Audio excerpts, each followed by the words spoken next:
नमस्कार, I am Shivani Singh. So friends, कैसे हैं आप सभी? मस्त होंगे होता यहाँ पे। और ये फ्रेंड्स, जैसा आपको पता है कि हम कंटिन्यू प्रिपरेशन कर रहे हैं स्पेशल सीटेट फरवरी एग्जाम 2026। और देखो, सीटेट में दो पेपर होते हैं, एक सीटेट पेपर 1 और एक सीटेट पेपर 2। जो सीटेट पेपर 1 होता है, ओके, तो यहाँ पे कंपल्सरी सबके पास में ईवीएस होता है, ईवीएस। और इसमें जो है आप 3, 4,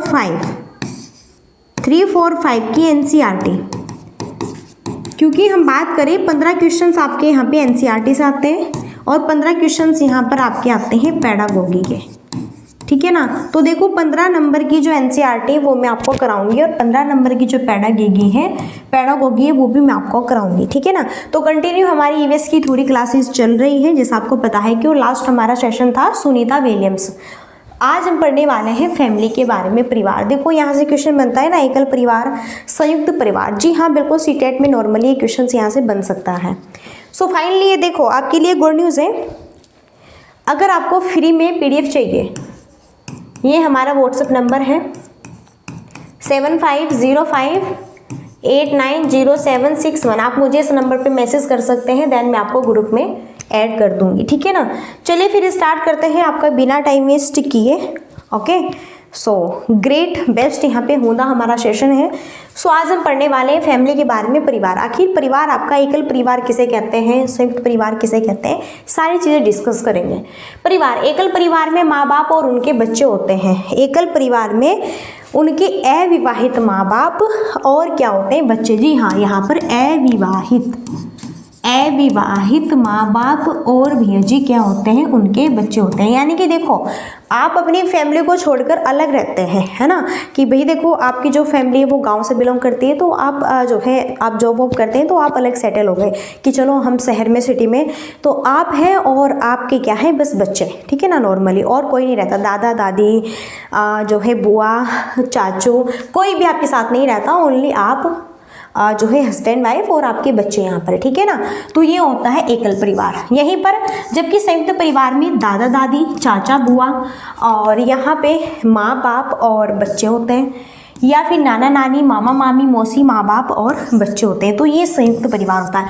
संयुक्त परिवार को हम क्या कह सकते हैं, जॉइंट फैमिली।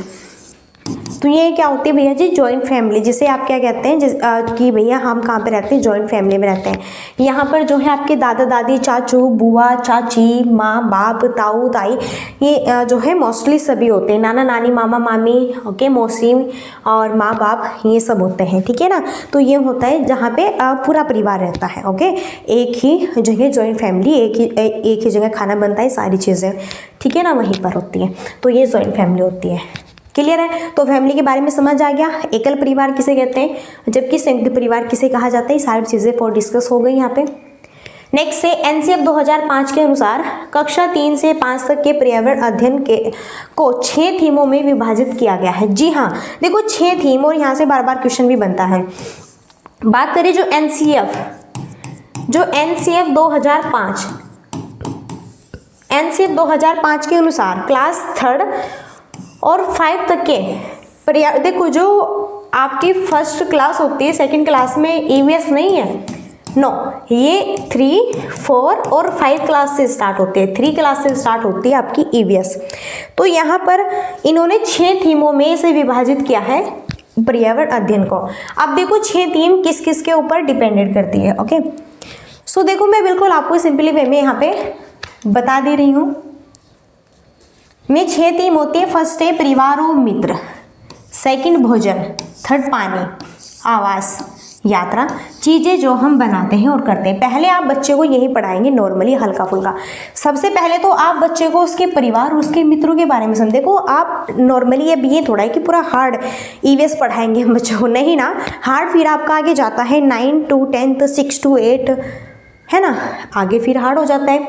लेकिन यहाँ पर जो है हमें प्राथमिक जो क्लास के स्टूडेंट्स हैं उन्हें हैंडल करना है। तो 3 और 4 और 5 क्लास में जो ईवीएस होता है बहुत नॉर्मल होता है, बहुत ही बेस्ट होता है, बहुत ही सिंपल वे से पढ़ाया जाता है। तो सबसे पहले तो बच्चे को उसके परिवार के बारे में, कि आप किस परिवार में रहते हैं, आप एकल परिवार में रहते हैं, संयुक्त जॉइंट फैमिली में रहते हैं, कि आप अकेले रहते हैं, ठीक है। आपके मित्र फ्रेंड्स कौन कौन हैं, किसे कहते हैं दोस्त, क्या होते हैं, ये सारी चीज़ें। फिर भोजन, अब देखो भैया जीवन के लिए सबसे मेन क्या है, खान पान, खाना पीना। भोजन नहीं मिलेगा तो कैसे चलोगे, कैसे पढ़ोगे, स्कूल कैसे आओगे, नहीं ना। और इनसे भी बेस्ट है पानी, जल ही क्या है, जीवन है। पानी हमारे खाने के लिए, हर एक चीज़ में पानी यूज़फुल होता है, ठीक है। आप खाना खाएंगे, पकाएंगे तो पानी चाहिए, पिएंगे, प्यास लगेगी तो पानी चाहिए। एक बार हम भोजन के बिना रह सकते हैं, लेकिन पानी के बिना बिल्कुल नहीं रह जा सकता, ठीक है। अब ये सारी चीज़ चाहिए तो भैया आवास, रहने के लिए घर भी तो चाहिए, ठीक है। अब फिर आप नाना मामा के यहाँ भी तो घूमने जाएंगे, फिर आपको ट्रेवल भी तो करना है, यात्रा, इसके बारे में पढ़ेंगे कि हमें यात्रा कैसे करनी चाहिए, कैसे नहीं। चीज़ें जो हम बनाते हैं और करते हैं, कुछ चीज़ें हम अपने ईवीएस में, इन्वायरमेंट में किस तरह से बनाते हैं एक दूसरे को देखकर, और किस तरह से हम उन्हें करते हैं, ठीक है। ये सारी चीज़ें तो ये क्या होती है, 6 थीमें, इन्हें याद रखो। और 5 क्या होती है, उपथीम होती है। ओके, नेक्स्ट है, अब हम पढ़ने वाले हैं मिड डे मील के बारे में। सो डिस्कस करेंगे मिड डे मील के बारे में। मिड डे मील होता है मध्याह्न भोजन स्कीम। देश के 2408 ब्लॉकों में एक केंद्रीय प्रायोजित स्कीम के रूप में 15 अगस्त 1995 को आरंभ की गई थी। देखो मिड डे मील योजना वो होती है कि आप जो है प्राथमिक स्कूल में पढ़ते हैं तो वहाँ पर आपको इंटरवल होता है ना, जैसा है ना, तो आपको वहाँ पर फिर इंटरवल में खाना मिलता है, ठीक है ना। सब्जी, चावल, रोटी मिलती है, और या फिर आपको जो है येलो राइस मिलते हैं, इस तरह से वाइट राइस मिलते हैं, आलू वगैरह, दाल वगैरह, ओके, मिलता है ना खाना। बिल्कुल जो प्राइमरी में पढ़े हुए हैं उनको पता है। तो वही हमारा क्या है, मिड डे मील। और इसकी स्टार्टिंग कहाँ, कब से होती है, ये पूछा जा सकता है कि मिड डे मील की जो आरंभ है, मिड डे मील का जो आरंभ है वो कब से हुआ, वो हुआ 15 अगस्त 1995 में। और यह 2408 ब्लॉकों में से एक केंद्रीय प्रायोजित स्कीम है यहाँ पर, ठीक है। वर्ष 1997-98 तक यह कार्यक्रम देश के सभी ब्लॉकों में आरंभ कर दिया गया। देखो देश में जितने भी सरकारी स्कूल हैं वहीं पर आपका ये मिड डे मील यानी कि मध्याह्न भोजन आपको मिलता है। वर्ष 2003 में इसका विस्तार शिक्षा गारंटी केंद्रों और वैकल्पिक व नवाचारी शिक्षा केंद्रों में पढ़ने वाले बच्चों तक भी कर दिया गया, ठीक है। अब देखो ये नहीं कि 1 to 5 तक के लिए, ये भैया जो प्राइमरी स्कूल होते हैं 1 to 5 और 6 to 8, जी हाँ 1 to 5 और 6 to 8 इन दोनों में मिड डे मील की सुविधा उपलब्ध है। पढ़ेंगे दांडी यात्रा के बारे में। सन 1930 में अंग्रेजों ने भारत के आम लोगों को नमक बनाने पर पाबंदी लगा दी थी, जिस कारण गांधी जी ने दांडी यात्रा शुरू की। नमक बनाने पर, नमक कैसे बनता है, समुद्र से। समुद्र में जो खारा पानी होता है, जो जहाँ पे जिस पानी में लवणता अधिक होती है वहीं पर तो आपका नमक बनता है, वहीं से आप बनाते हैं नमक, ठीक है। तो 1930 की बात कर रहे हैं, 1930 में अंग्रेज़ों ने, पहले भैया जी अंग्रेज़ों ने बहुत परेशान किए हम लोगों को, ठीक है। भारत के आम लोगों को नमक बनाने के लिए पाबंदी लगा दी। तब उस समय नमक बनाने के लिए जब भारत के लोगों पर पाबंदी लगा दी अंग्रेज़ों ने, तब उस समय गांधी जी ने दांडी यात्रा शुरू की। गांधी का कहना था जो चीज़ हमें कुदरत ने दी है उसे बनाने पर बंदिश कैसी, यानी कि नेचुरली भैया ये तो ईश्वर का वरदान है, ईश्वर का वरदान है नमक, ठीक है। तो इन्होंने ये कहा कि जो चीज़ हमें ईश्वर ने प्रदान की है उस पर तुम होते कौन हो जो यहाँ पर बंदिश लगाओगे। ये देखो इस तरह से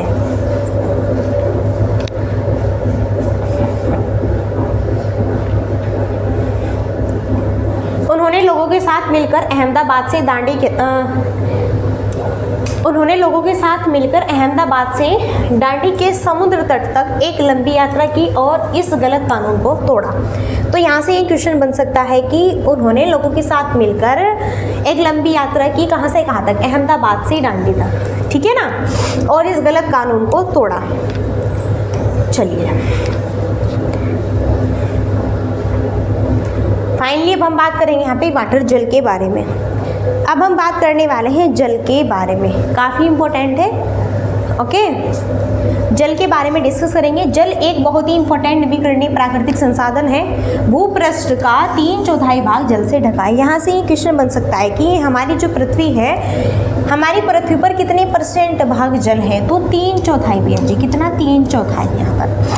जल के क्षेत्र को जलमंडल कहते हैं। देखो जो जल का क्षेत्र जहाँ पर यानी जल ही जल है, जहाँ पर क्या है, जल ही जल है, तो इस क्षेत्र को हम क्या कहेंगे, जलमंडल कहते हैं, जलमंडल कहते हैं। जैसे कि यहाँ पर ऊपर हमारा वायु है, वहाँ पे वायुमंडल होता है, ठीक है ना। और जहाँ पे जीव होते हैं उसको हम जीवमंडल कह देते हैं। जहाँ पे स्थल होता है उसे हम स्थल मंडल कहते हैं। और जहाँ पर जली जल होता है उसे हम जलमंडल कहते हैं। यह जल विभिन्न स्रोतों जैसे नदी का जल, झीलें, समुद्र का जल, महासागरों का जल जैसे विभिन्न जलाशयों से मिलकर बनता है। यह सभी प्राणियों के लिए आवश्यक भी है।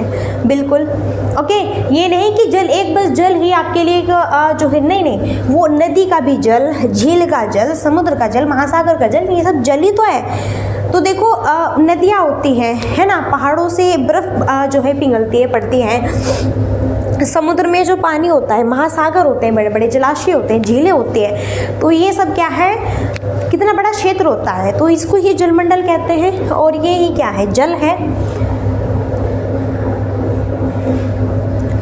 महासागरों का जल कैसा होता है, लवणीय होता है। लवणीय का मतलब क्या होता है, जिसमें खारे पानी की मात्रा ज़्यादा होती है। तो महासागरों का जल लवणीय होता है और मानवीय उपभोग के लिए उपयुक्त नहीं होता। यानी कि महासागरों का जो जल होता है ना, लवणीय होता है, नमक की मात्रा अधिक होती है, इसलिए ये जो है हमारे लिए यूज़फुल नहीं होता। क्यों नहीं होता, क्योंकि आप इस पानी को नहीं पी सकते, मानव के लिए यूज़फुल नहीं है। अलवण जल केवल 2.7% ही है। इसका लगभग 70% भाग बर्फ की चादर और हिमालय के रूप में अंटार्कटिका, ग्रीनलैंड और पर्वतीय प्रदेशों में पाया जाता है। जल में ऑक्सीजन की कमी के कारण मछलियाँ मर जाती है। आपको पता है भैया कि जो मछली होती है वो जीवित रहती है आपकी कहाँ पर, वो जल में जीवित रहती है। अगर आप उसे पानी से बाहर निकाल दोगे ना तो तुरंत से मछली डेथ हो जाएगी, तुरंत से यहाँ पे रिमूव। ओके, तो अगर यहाँ पर जो है मछलियाँ हैं, अगर जल में, पानी में ऑक्सीजन की मात्रा कम है, हाँ ऑक्सीजन की मात्रा भरपूर रूप से होनी चाहिए क्योंकि पानी से ही इनको ऑक्सीजन मिलता है। और यहाँ पर अगर ऑक्सीजन की कमी होगी तो ये मछलियाँ फिश मर जाएगी, ठीक है ना। पानी को साफ करने का सबसे अच्छा तरीका होता है पानी को उबालना। देखो अगर आपके यहाँ पे जो है पानी बेस्ट नहीं है, अच्छा नहीं है, तो आप अपने पानी को शुद्ध कैसे कर सकते हैं, तो आप उसे उबालो। पानी को साफ करने का सबसे अच्छा तरीका यहाँ पर क्या होगा, पानी को उबालना। गंदा पानी पीने से दस्त और हैजा हो सकता है। देखो अगर आप गंदा पानी पियोगे, बेकार पानी पियोगे तो आपको आपके पेट में दस्त लग जाएंगे, पेट दर्द होगा और हैजा की बीमारी ये वगैरह वगैरह हो जाएगी। दस्त या उल्टी में शरीर का बहुत सारा पानी बाहर निकल जाता है। देखो दस्त होते हैं या फिर उल्टी होती है तो इससे भैया पानी आपका बाहर निकल जाता है, तो आपकी बॉडी में पानी की कमी हो जाती है, ठीक है। अब पढ़ेंगे हम मृत सागर के बारे में। किसके बारे में हम चर्चा करेंगे, यहाँ पे मृत सागर के बारे में चर्चा करेंगे। वैसे तो सभी सागरों के पानी में नमक होता है, लेकिन मृत सागर दुनिया का सबसे नमकीन सागर है। इतना नमकीन कि लगभग 1 लीटर पानी में 300 ग्राम नमक होता है। मृत सागर में हम ऐसे तैर सकते हैं जैसे आराम से लेटे हो। ओके, सो बहुत इम्पोर्टेंट है। तो यहाँ पे मृत सागर की बात करें, वैसे तो सभी सागरों में जो है पानी क्या होता है, पानी में नमक होता है। वैसे तो देखो सभी जो सागर, महासागर होता है, मैंने कहा ना वहाँ पे लवणता की मात्रा अधिक होती है, लेकिन मृत सागर दुनिया का सबसे नमकीन सागर है। इतना नमकीन कि लगभग 1 लीटर पानी में 300 ग्राम नमक होता है। और जो हम सब्जी में नमक खाते हैं वहीं से तो ये नमक बनता है। मृत सागर सबसे ज़्यादा क्या होता है, नमक वाला होता है। यहाँ से क्वेश्चन बनता है यहाँ पर, ठीक है। अब हम पढ़ने वाले हैं तरुण भारत संघ। देखो तरुण भारत संघ क्या है, एक तालाब से रिलेटेड यहाँ पर चर्चा है।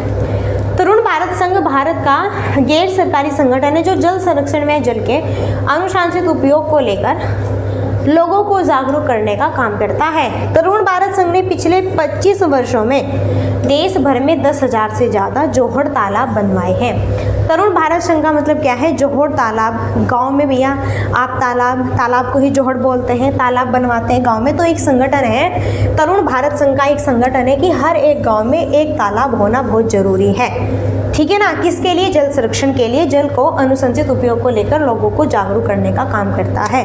और जो तालाब होते हैं यहाँ पर तो आप मछली भी काफ़ी पालते हैं और फिर इनको बेचते हैं, काफ़ी आपका अच्छा व्यवसाय भी होता है, ठीक है ना। ओके, आपने गांव में देखा होगा इस तरह से। देखो ये पीछे तालाब है, तो ये तरुण भारत जो संघ है ये एक तालाब से ही रिलेटेड है। यहाँ पे पढ़ेंगे कुआं या बावड़ी। अब हम पढ़ेंगे कुआं या बावड़ी के बारे में। सीढ़ीदार कुएं या बावड़ी जल भंडारण तथा संरक्षण की पारंपरिक व्यवस्था के साथ जल स्रोत के रूप में भी उपयोगी होते हैं। कुआं या देखो कुएं पहले के टाइम की अगर बात करें, पहले क्या होते थे कुएं। कुआं वो होता है जो बहुत ज़्यादा नीचा होता है, यानी कि जो बहुत ज़्यादा, जैसे ये धरती है और हमने खोद खोद कर बहुत नीचे तक ग्राउंड अपने यहाँ पे किया हुआ है, बहुत डीप गहरा। फाइनली ये देखो, जैसे ये यहाँ पर ये कुएं बहुत गहरे गहरे, ये क्या है कुएं, और ये क्या है यहाँ पर बावड़ियाँ, ये क्या है बावड़ी। ठीक है, क्लियर है ना। कुएं भैया ये तो पहले होते थे। देखो कुएं के सूखने के प्रमुख कारण, कुएं के कुआं जो है क्यों सूखता है, इसका क्या एक रीज़न है। तो कुएं के सूखने के जो यहाँ पे प्रमुख कारण है, पानी को मोटर से निकाला जा रहा है जिससे ज़मीन का पानी कम होता जा रहा है, झील कम हो रही है जहाँ वर्षा का पानी इकट्ठा होता था, पेड़ और पार्क के चारों ओर की मिट्टी को सीमेंट से ढका जा रहा है जिससे वर्षा का पानी ज़मीन तक नहीं पहुँच पाता। तो कुएं के सूखने के प्रमुख कारण क्या है, ठीक है। तो देखिए यहाँ पे काफ़ी इम्पोर्टेंट है, कुएं के सूखने के प्रमुख कारण, पानी को मोटर से निकाला जा रहा है। कुएं क्यों सूखते हैं, क्योंकि पानी को आप मोटर से निकाल रहे हैं जिससे ज़मीन का पानी कम हो जा रहा है, झील कम हो रही है जहाँ वर्षा का पानी इकट्ठा होता था, पेड़ और पार्क के चारों ओर। और भैया वैसे भी कुएं तो सूखेंगे क्योंकि आज के टाइम में कुएं कोई यूज़ करता है क्या, नहीं ना, कुएं कोई भी यूज़ नहीं करता। सब क्या यूज़ करते हैं, बढ़िया बढ़िया यहाँ पे भैया टैंक रखे हुए हैं, समरसेबल है, टैंक है, बढ़िया टंकी है। तो हमें तो तुरंत से यहीं पे किचन में भी चाहिए तुरंत वहीं पर पानी, ठीक है। तो फिर हम कुएं का क्यों यूज़ करें, टेक्निकल भैया, तकनीक कितनी बढ़ रही है, टेक्निकल टाइम है, आप कहाँ कुएं ढूंढ रहे हैं आज के टाइम में। ओके चलिए आज बात करते हैं यहाँ पर अब हम घट सीसर के बारे में। घट सीसर का मतलब सर यानी तालाब। घट सीसर का मतलब क्या होता है, तालाब ही होता है। ओके, इसे जैसलमेर के राजा घटसी ने लोगों के साथ मिलकर बनवाया। तो घट सीसर ही किसने बनवाया, जैसलमेर के राजा हुए घटसी, और घटसी के ही नाम पर घट सीसर रखा गया। इन्होंने लोगों के साथ मिलकर बनवाया। इसके दोनों तरफ पक्के घाट होते हैं, देखो दोनों तरफ इसके पक्के क्या होते हैं भैया जी, घाट होते हैं। सजे हुए बरामदे, कमरे, बड़े बड़े हॉल होते हैं। सजे हुए कमरे, देखो सजे हुए कमरे, बरामदे, बड़े बड़े हॉल यहाँ पर होते हैं, ठीक है ना। तो ये ही क्या है, घट सीसर है। क्लियर है।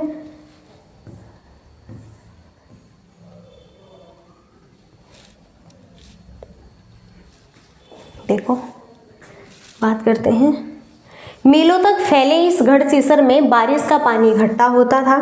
तालाब इस तरह बनाया गया था कि जब वह पानी से भर जाता तब बाकी पानी बहकर नीचे बने हुए तालाब में चला जाता।